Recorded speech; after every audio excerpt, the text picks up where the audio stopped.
Headphone highlights. Hello, I'm Master Marslander, and this is the new Harmonicdyne plus zreviews Eris.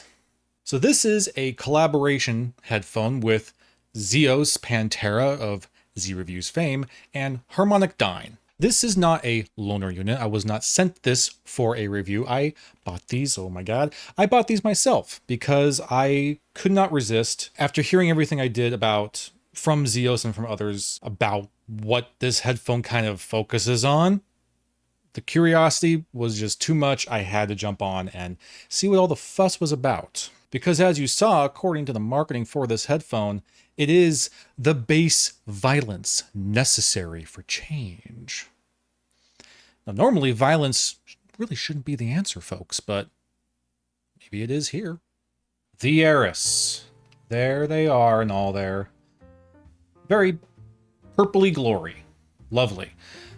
Some other kind of interesting marketing word verbiage for this headphone. I'll pull up the site right here. This headphone seeks to challenge the status quo with their bold design and transformative sound. Wow.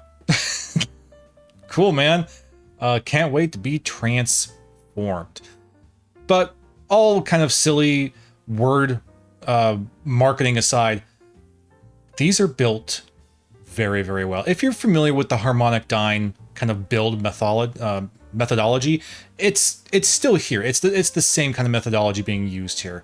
It's an incredibly well-made headphone, especially for one that is kind of a collaboration with a creator who really did take extra effort and focus in his collaboration here to not just have another Harmonicdyne headphone with his logo and name branded on it. No. Zeos really did, for his credit, put in effort here in making sure it was tuned the way he wanted it to be tuned, and all sorts of other little details that he really insisted on them incorporating in the design and all that stuff. So kudos to Zeos for really kind of putting forward an effort here. And we're going to talk about how all that effort kind of comes together and what it means. The Eris here are a 50mm dynamic driver headphone, and they are semi-closed. It is a full closed back here, but you'll notice that there are some portholes, so it's not fully closed, it is semi-closed. They are 32 ohms of impedance with 118 dB of sensitivity. Looking at the build here, the face plates here are actual glass. They are glass, that is why they're so gosh dang reflective, and also why they can be a little bit of a fingerprint magnet. Camera's not really showing it there, but yeah, the glass is very, very fingerprinty, very, very reflective, and it's that super hyper glossy, glassy look that you're either gonna like or not like. I didn't like it when I first opened these guys up. I wasn't too wild about the glass, but you know what? If I'm being perfectly honest with you and perfectly honest with myself, it's starting to grow on me because it does look quite nice, even if it does have a tendency to pick up my gross, disgusting fingerprints. On the one side of the cup, you get your zreviews logo, and on the other side, we get the Harmonicdyne logo. Oh, there you go. Fingerprints everywhere. Oh, God. See what I'm talking about? It's just going to have to be part of the ritual to regularly clean the glass plate of your Eris. There you go. That's a little bit nicer. Going into the rest of the build here, we have a combination of materials. We have plastic and aluminum on the chassis here. We have our yoke system, which does allow for it to fold flat like so, but not the other way. Only folds flat one direction, but plenty of swivel as well as plenty of tilt. If you see here, you're able to get plenty of degrees of tilt here so that it's going to be able to form to the size and shape of your head without really any issue. Going into the headband, we have more of this kind of hyper glossy glass, which also still picks up fingerprints, but that's okay. It still looks nice. And it goes into the adjustment of the headphone here, which on one side will tell you Eris and the logo for zreviews, and on the other side, it'll tell you your serial number, your actual model serial number of the headphone. As you can see, I have model 819. So that's kind of cool. And then also the Harmonicdyne logo up there. In terms of the adjustment, it is a click-click system. It's pretty clicky, very, very satisfying. It feels good. I'm not worried about it scratching or breaking. It feels pretty nice with this spring steel reinforcement in here. On the top of the headband here, we have this molded plastic, which is textured to have this kind of leatherite feel to it, but it is just molded plastic. It's robust and feels pretty well built, pretty good quality. On the underside of the headband, we have this amazingly soft micro suede material. And it's the same material we see on the ear pads. We're going to talk a bit more about this material and the ear pads and everything else when we're talking about comfort, but this is a definite interesting part of this headphone that really deserves some extra attention. In terms of our inputs, it uses a simple 3.5mm for your inputs. Very much appreciate that. So you can swap this with pretty much any kind of standard basic dual entry 3.5mm cable you can find, but you might not need to because the cable that comes stock with the Eris, just look at this. Look at this cable. It's a beautiful cable, man. It is made incredibly well and it just looks so good. Here at the input ends, your connectors, you got your L and R clearly marked, well machined. They have this kind of soft gunmetal gray. They look great, and it's actually really a nice kind of contrast to the purple. If you're into like graphic design, you can appreciate that, but it's super nice. It goes into this dual weave per connector into a nice split. Subtly says right here on the split, Harmonicdyne. Also very, very well machined. Feels freaking great. Split is there, nice and good. It's a nice long split as well. It's not like super short, but also not too long. It's a perfect length of a split. Then we get into the actual cable, which look at this. Oh, look at that weave and that drape, dude. That's a beautiful, beautiful cable. It goes into this 4-weave. That drapes beautifully. It does not hold its shape. It's just drapey and lovely and doesn't get tangled. I love this effing cable. And then back here at the other end, it comes again, stock standard with a 4.4 balanced pentagon. There again, Harmonicdyne, very subtly kind of branded there. I love the machining on this. It's a little on the chonky side, but gosh, I freaking love kind of how chonky it is. It's so flippin' nice. This is so well made. Now, yeah, the stock cable does come with this 4.4. It does not offer any sort of 3.5mm termination. However, you can order just a simple 4.4mm to 3.5mm adapter as well. But yeah, excellent cable, made extremely well, and is really the like perfect length for me. It's not super long, and it just looks fantastic. It looks great. This is a superb cable. Another fun feature about the build of the Eris here is that the driver housing, these cups here, are symmetrical, which means that you actually can have two different listening experiences depending on how you connect your cable and how you wear the headphone. And what I mean by that is that you can actually reverse the cable. Instead of having the right end of your cable in the right channel and the left end of your cable in the left channel, you can reverse it and then wear the headphone backwards. And it will give you a little bit of a different sound because the drivers are slightly angled, and what this kind of offers you is just a little bit of fun and play to give you, some different kind of sound staging and some different kind of, just some overall different kind of listening. That's cool. I haven't really done much with that. I try to keep this as stock as possible, especially for the sake of this review. But if you want to just play around with it, that's something you can do. Symmetrical drivers here, symmetrical cups that can be swapped around for experimentation and fun. So now let's talk about comfort with the Eris here, starting with these pads. These pads are not something that Harmonicdyne normally puts on their headphones. This is something that Zeos kind of really encouraged them to do. And what they say these pads are made of is a micro suede with vegan leather on the inside. So it's actually a perforated vegan leather. I don't know if you'll be able to see that. There you go. But if you're interested in the lore of this headphone, yes, the headphone has some lore. And that lore is that the pads in the headband here are not made of simple micro suede. No, it is a totally mysterious, never before explored material that only exists from the inside of Zeos's couch. There's your lore. But sure, okay.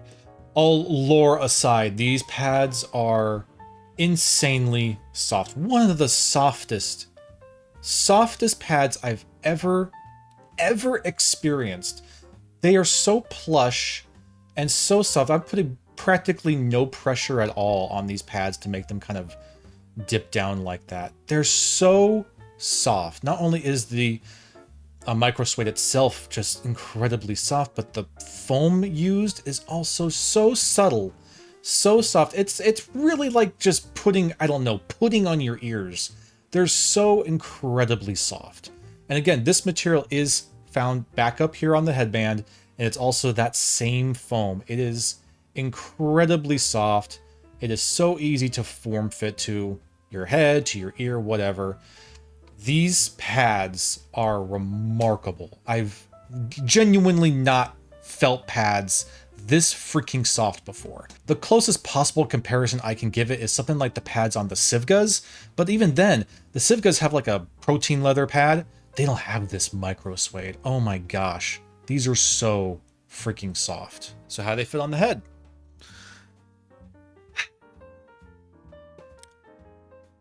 Well, this is a scenario where, and we haven't had a scenario like this for some time. This is a headphone that almost feels more comfortable wearing it than not wearing it. These pads are so perfectly formed to my head, and the headband is so flippin' soft, I don't really feel anything on the top of my head. Just the slightest, like, layer, I don't know, like a layer of fabric that's resting on top of my hair. That's basically all I feel on the top of my head.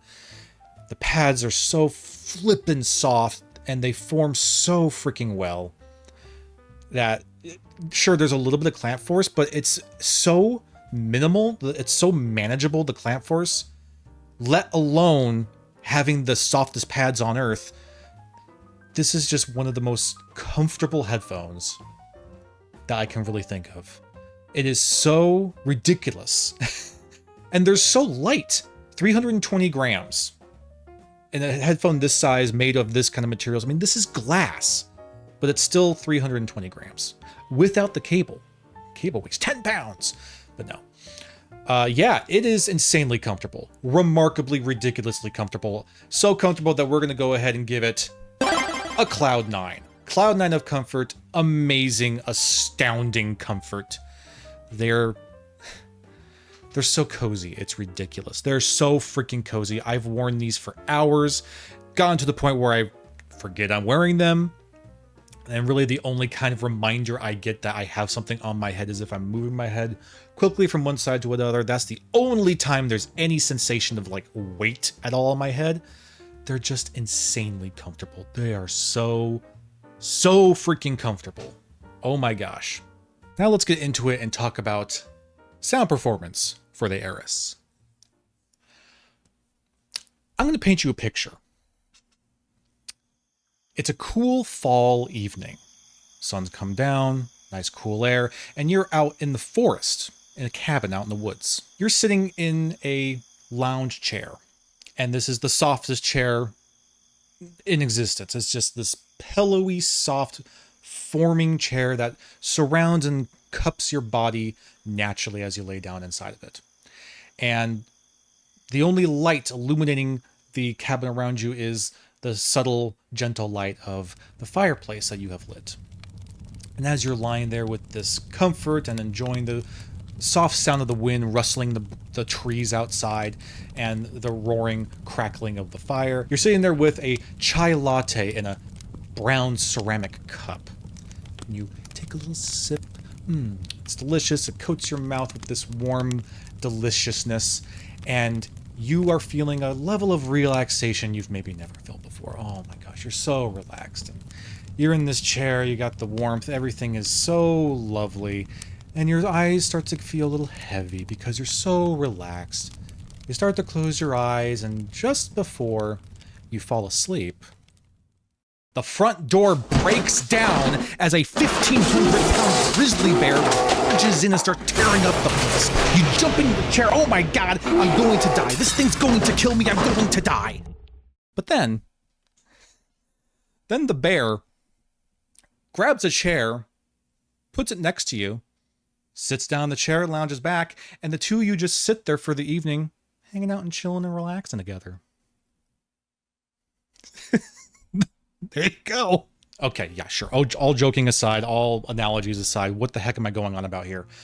So what I'm going on about is that this is an incredibly relaxing listening experience, and at the same time, an incredibly intense listening experience. This headphone, as we saw on the box and on the marketing and everything, is all about bass. It's got that bass.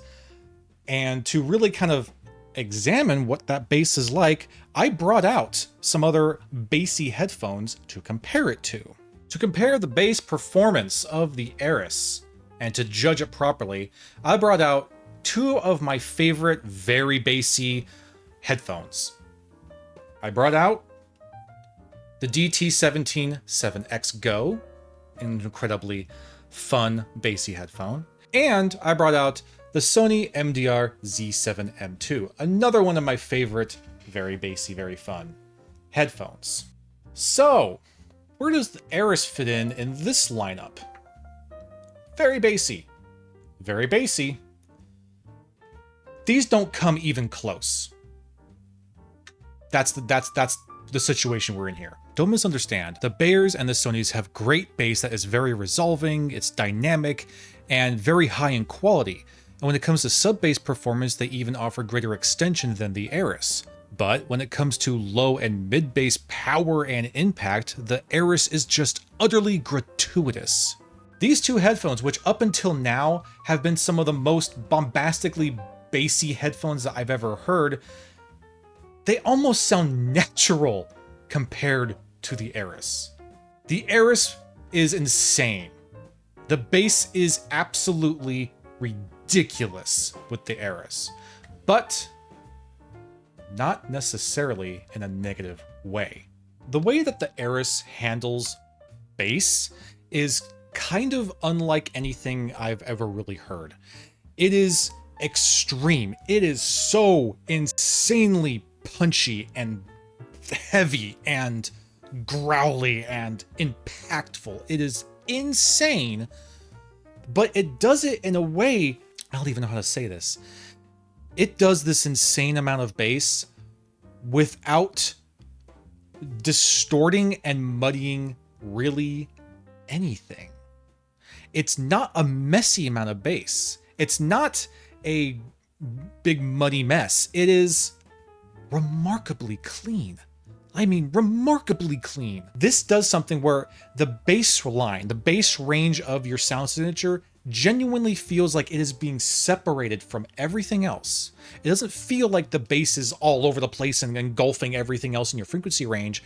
The bass range feels like its own layer, and through that bass range, through that layer, your mid-range, your treble range, your high mids, everything is still able to come out and be well identified and heard. It's like this layer of bass has holes in it that allows for your mid-range and your high mids and your treble range to come out naturally and still be heard as their own sections of the frequency range, not being affected by this bass layer. It's so bizarre, but it really is this very isolating feeling. It's great. It's really great. Let me make this very, very clear. If you don't like bass, you're probably not going to want the Eris. It's probably not going to be for you. I'm going to make that very clear because this is all about the bass, but it is bass that is different from probably anything you have ever heard. It's different than anything I've ever heard. And because of that, even though I generally prefer a more kind of neutral kind of sound signature, oh boy, are these a joy. Hi, Editing Matt here. So I'm chiming in because I'm about to go on about my experience with the Eris before and after a burn-in period. Now, I'm here to reassure that what you're about to hear me say is my genuine experience with the headphone before and after burn-in, but people have been able to do some proper measurements of the Eris before and after burn-in, and as a result, they look pretty much exactly the same within kind of like a margin of error. So in terms of a frequency response measuring, there's really not a change happening, which to me initially made me think, okay, well maybe it was really more my brain adapting to the sound of the headphone over time. But I've also been talking to folks that own more than one set of Eris and are able to A/B test a brand new set of Eris headphones versus a burnt-in set of Eris headphones, and their experience is identical to mine. They are having a noticeable, audible difference in sound after some proper burn-in time. So yeah, the description that I'm about to provide you in this video is, again, my genuine experience with the headphone after burn-in.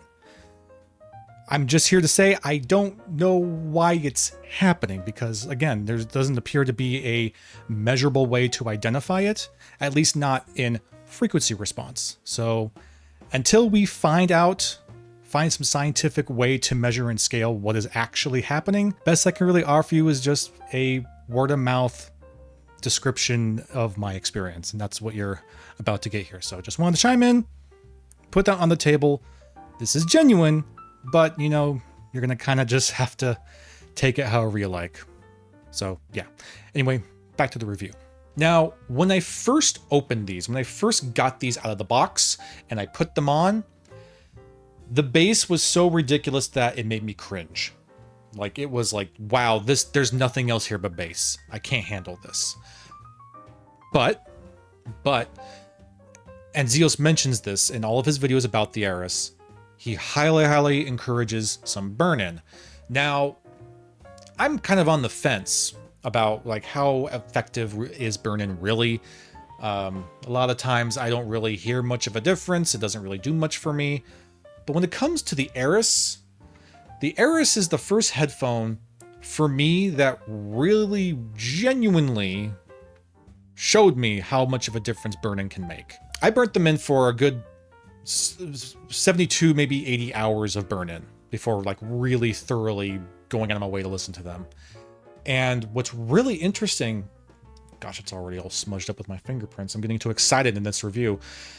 What's really interesting about them is burn-in has such an impact on how they can sound that while you're wearing them, like as soon as you buy them and you wear them for the first time, while you are wearing them and you start to listen to them, say half hour, maybe an hour worth of listening, as you are listening to them and letting them kind of like start to do a little bit of performance, a little bit of burn-in on your ears, this is a bit of an exaggeration, admittedly, but it really did feel like I could gradually hear that burn-in working.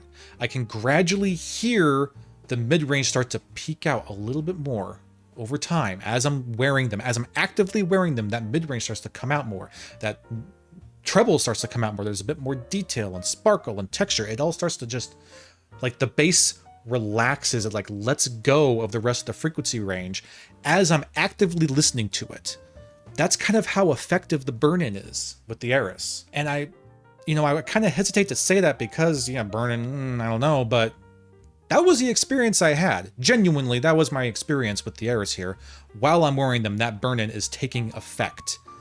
And after that 80 some hours of burn-in, now I understand them. Now they're really shining. So now let's get a bit more sophisticated here. The bass range. We'll start with the sub bass. Sub bass it's deep and it stays in its range. It doesn't spread out anywhere. It's just whenever you hit those deep notes, you feel it and you know, oh my God, there it is. There's the sub bass. The bass itself and your mid bass is absolutely insane, as we've already described. But again, it's able to be insane, ridiculously insane, while at the same time letting the rest of your frequency range become present. It's not engulfing your mid-range. It's not engulfing your treble. It's just like around it. I almost have this sensation that the bass is like behind me, while the rest of the frequency beyond it is in front of me. So my mid-range is kind of holographic in front of me, and I'm getting the sparkle of the treble range all around me here, and the bass is just kind of behind it, like around it, but not engulfing it. It's really hard to explain, but it's just a wild sensation I've never really felt before. Now, of course, the rest of the frequency, it's a very warm headphone overall. You heard my ridiculous analogy. It's extremely warm, extremely relaxed. This is not by any means an analytical headphone. But that being said, your mid-range is still very well defined. I'm able to hear most everything that I would expect to hear from my mid-range, and it is presenting it to me in a very kind of natural and realistic sort of way, albeit with a little kind of edge of warmth to it. Vocals are clean and clear and forward. They're not hidden away behind all that bass. They're right there in front of you, and they sound clear, clean, crystal, realistic, with maybe not the best timbre, but still a very natural warmth of them. They're just a relaxing yet resolving vocal range. Going into your high mids and treble, you clearly feel these layers of kind of extra detail coming out, of texture, and as you get into the highs, there's some sparkle in there. It is a little rolled off on the high end, that's probably no surprise, but it's not so rolled off that you're missing that sparkle. The sparkle is still there, the texture is there.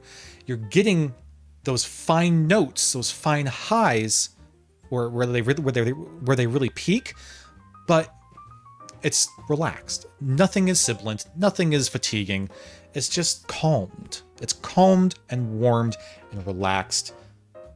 It's lovely. It is not the most detailed, it is not the most resolving, but it is detailed and resolving enough that you can just sit back and enjoy what you're listening to without having to be like super hypercritical and analytical about what you're listening to. Even though they are a semi-closed headphone, they have a really impressive amount of soundstage.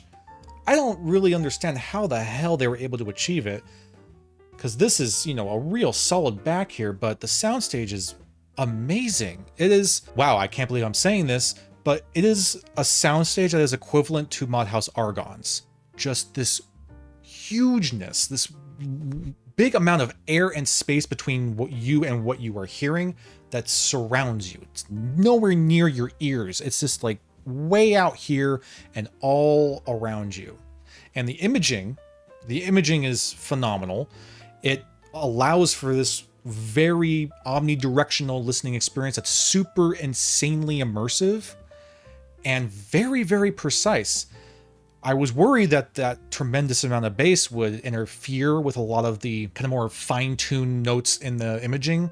Like, for example, for gaming, if you are looking out for those gunshots or whatever, or footsteps, I was really worried that bass range would interfere with that kind of precision with the imaging around you, but it doesn't. The imaging comes through. It's amazing, and that makes these not only insanely easy and fun to listen to for music, but these are so fun for gaming. Oh my god, one of the most cinematic gaming experiences I probably have ever had. They're so flippin' good for gaming. Oh my gosh. So clearly I'm very positive with the Eris here. Man, they're just such a joy to listen to. But let's make no mistake here. These are, again, not for someone who doesn't like bass. You don't like bass, you're probably not going to like them. If you really want super crazy, precise clinical listening, you want to be able to sit back and really analyze your music, they're probably not going to be for you. But if you want to relax with your music, if you want to just lounge back in your chair with your bear buddy and just have a chill time out in the woods, I can't really think of a better headphone to do it with. These are so fun. They're so comfortable. They're built very, very well. And I really love the purple theme as well. I didn't mention that, but yeah, purple looks great. They're a joy, an absolute joy.